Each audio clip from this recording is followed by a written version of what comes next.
예, 경제부 박상현 기자 나와 있습니다. 박 기자 어서 오십시오. 네. 자, 뭐 가상화폐에 돈이 너무 엄청나게 몰려서 정부도 뭔가 대책이 필요하다 이렇게 생각하는 것 같은데 이 이제 잘 모르시는 분도 있을 테니까 이 가상화폐라는 게 사실 실물이 있는 건 아닌 거죠? 그렇죠. 가상화폐에서 실물이 없습니다. 이 가상화폐는 말 그대로 인터넷에서 만들어진 가상의 돈입니다. 예. 그러다 보니까 말씀하신 대로 실물이 당연히 없습니다. 그런데 이게 한정판입니다. 이 비트코인 같은 경우는 2,100만 개까지만 채굴이 가능하게 당초에 이제 인터넷상에 설계가 돼 있었거든요. 예. 지금까지 한 1,670만 개가 채굴이 됐으니까 이제 얼마 안 남았다는 거죠. 그러다 보니까 무한정 만들 수 있는 게 아니다 보니까 이런 희소성 때문에 오히려 투기가 이루어진다. 좀 이렇게 볼 수는 있습니다. 자, 어쨌든 뭐 정부가 이렇게 강경하게 대처가 필요하다 이렇게 보고 있는 건 이게 지나치게 투기적이다 이렇게 보고 있는 거고요. 네, 맞습니다. 정부의 초점은 바로 그겁니다. 국내에서만 해도 하루에 이제 6조 원, 한 100만 명 정도가 이 가상화폐 거래를 지금 현재 하고 있거든요. 예. 어떻게 보면 규모만 봤을 때는 코스닥 시장을 가볍게 넘어서는 그런 수준이 됩니다. 그러다 보니까 이제 정부가 봤을 때는 진짜 이거는 광풍 수준이다. 정말 이걸 그냥 놔두면 안 되겠다. 이건 아니다. 현재 이렇게 판단을 하는 겁니다.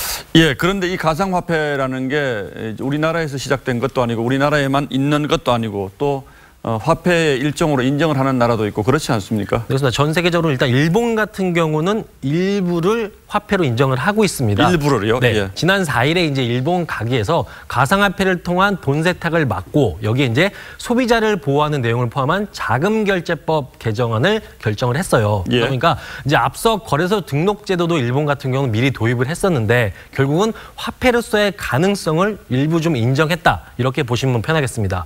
그러다 보니까 일본 같은 경우는 비트코인으로 결제를 할 수 있는 가게나 상점들도 계속 빠르게 늘어나고 있는 그런 추세. 예, 뭐 비트코인 말씀하시는데 비트코인 말고도 여러 가지가 굉장히 많은 종류의 가상화폐가 있는데 자, 미국은 실제로 이제 가상화폐 종주국이다 이렇게 할 수가 있는데 미국은 지금 어떻게 규제를 하고 있습니까? 그러니까 미국 같은 경우는 화폐가 아닌 하나의 금융 상품으로 일단 취급을 하고 있습니다. 예. 그러다 보니까 다 아시다시피 얼마 전 선물 거래까지도 허용을 했거든요. 예. 이제 가상화폐를 하나의 투자 상품으로서 그 부분은 존중을 하겠다 이런 입장이에요. 근데 반대로 중국 같은 경우는 지난 10월에 거래소를 전면 폐쇄를 했습니다. 여기에 최근에는 채굴조차도 아예 전면 금지했습니다. 결국 사행성이 있다고 보고서 투기 세력이 판치는 가상화폐 중국 내부에서는 인정 못하겠다 이런 걸 얘기하는 거거든요. 예. 그러니까 우리 같은 경우는 중국과 현재 같은 입장입니다. 정부가 봤을 때 투기 자금이 자꾸 들어오게 되면은 결국은 거래소를 폐쇄할 수도 있다. 오늘 이러한 경고를 한 거고요. 결국 이 가상화폐를 정부가 어떻게 보느냐 그거에 따라서 각 국가가 적용하는 기준도 달라지는 거예요. 예, 나라마다 정책은 조금씩 다른 것 같은데 네.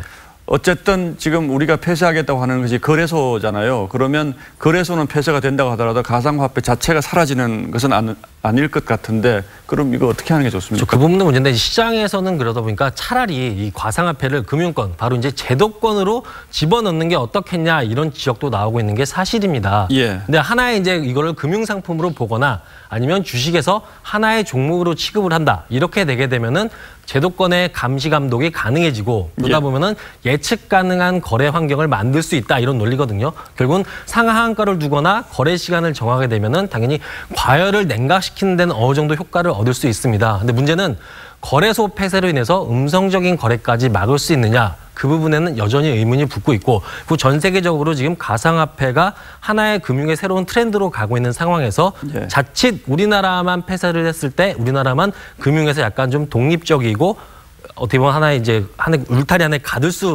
수밖에 없는 그런 상황이 놓일 수도 있습니다. 우리만 국제사회에서 이 문제에서 고립될 위험이 있다. 이제 이런 얘기 네, 맞습니다. 되겠네요. 자, 박 기자 잘 들었습니다. 네. 예.